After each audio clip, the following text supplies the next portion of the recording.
What is up, you guys? Welcome back to another episode of the Handmade Business Secrets podcast. And today I want to talk to you about why doing the boring work is so valuable. Let's jump in.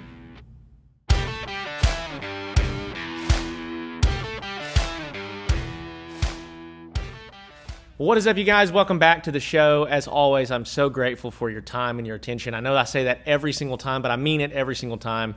You could be listening to 1,000 different things, doing 1,000 different things, and you've chosen to lend me your ear. So I just want to let you know that I appreciate that. This is also going up on YouTube.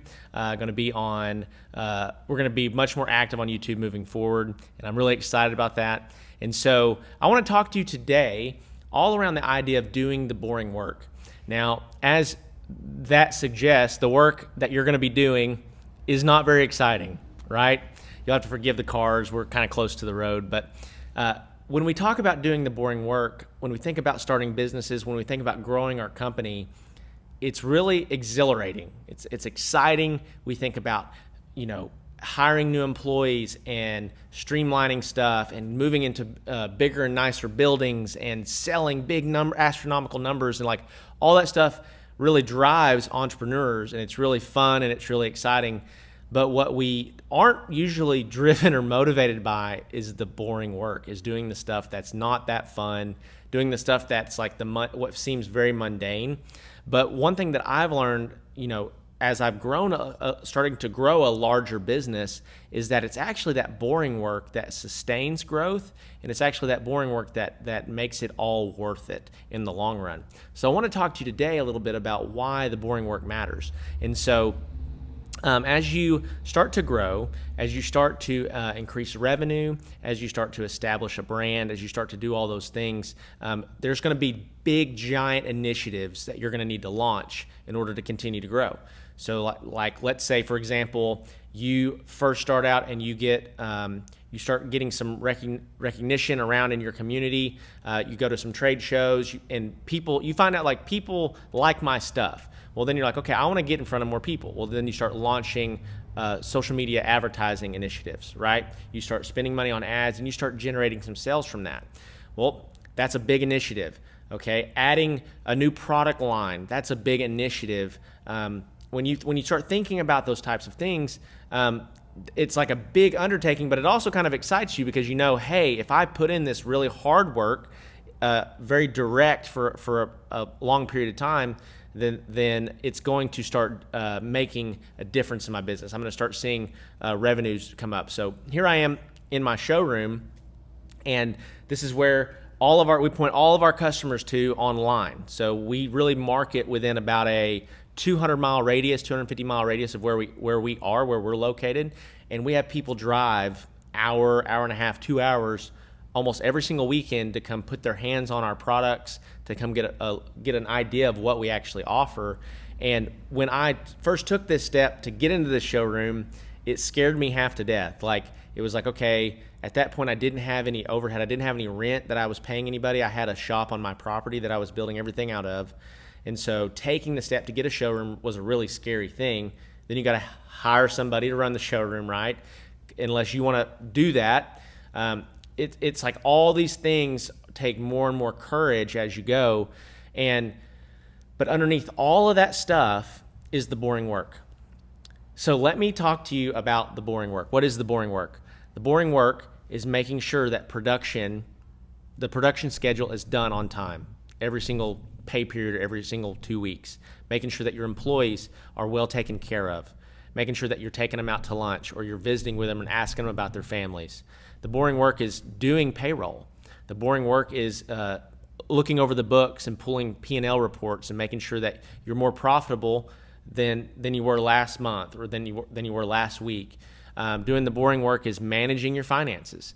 Doing the boring work is being a really good entrepreneur running a business, and then being a really good dad when you get home at the end of the day, being a really good husband, really engaged husband. One thing that I heard a while back that really challenged me is I heard a pastor, I think it was Andy Stanley, he said, or maybe it's Matt Chandler, he said, when a man gets home from work every day and he pulls into his driveway, he should be so exhausted from the work that he did that day that he has to stop and pray and ask the Lord to give him strength to actually be the husband and be the father that he's supposed to be for the next 3 to 4 or 5 hours before everyone goes to bed.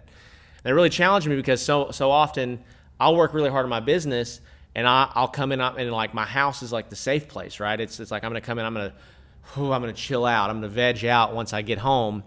But as a husband, as a father, if that's you, or even as a mom or a wife, if that's you listening to this, we have to stay engaged with everything that we do throughout life. And what seems very monotonous, or it looks the same every single day, the level of engagement that we bring to those things will determine ultimately what our success looks like, 5 years, 10 years, 15 years down the road. And so as you dive into your business, there's going to be things that excite you and there's going to be things that bore you to death. And so you need to know enough about every area of your business to be dangerous. I say that all the time. Is you can't, like, if you're like, man, I just don't know how to do the books. I don't understand how to do it. Well, you can't just offload that to somebody without having any understanding of what it looks like to keep up with the books. Why? Because they could be stealing money from you and you'd never know. They could be, you could be paying them for 40 or 50 hours worth of work and they're really putting in 10 hours worth of work.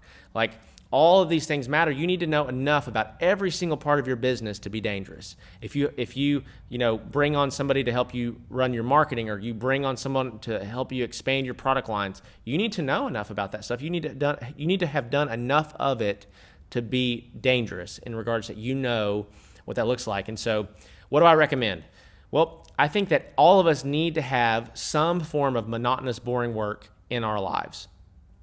And when I say boring work, it's the stuff that doesn't fill our cup, doesn't make us overflow, but it's the stuff that keeps us grounded and keeps us connected to our business and our family. It's the stuff that keeps us in touch with what's going on, if that makes sense.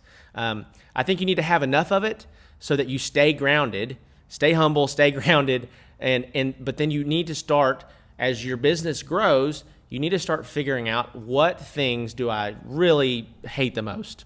What things am I not good at, even though I've really tried to be? And then what things just absolutely steal the life out of me? And then from there, what you need to do is you need to start hiring for that position. So you need to start bringing somebody in that is like, that's their thing. And the mistake that we all make is that if I hate it, everybody hates it. That's the mistake that we all make. It's like, well, if I hate doing books, if I hate doing ordering, or if I hate keeping up with, management or things like that, we think that no one out there is fueled by that. And there are people out there that love it, that is what they want to eat breakfast, lunch, and dinner. And they would come in and do 10 times a better job than you. And that actually frees you up to start working on more of the big initiatives inside your business that will move you forward. And so this applies to woodworking. This applies to any business for that matter.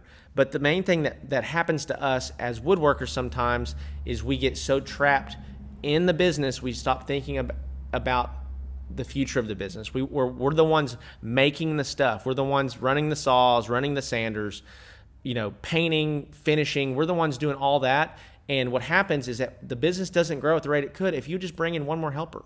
If you'd bring in one more guy to help you run things, then it would free you up enough to start working on, okay, what's the big thing? What's the big bottleneck in my business that would allow me to move forward?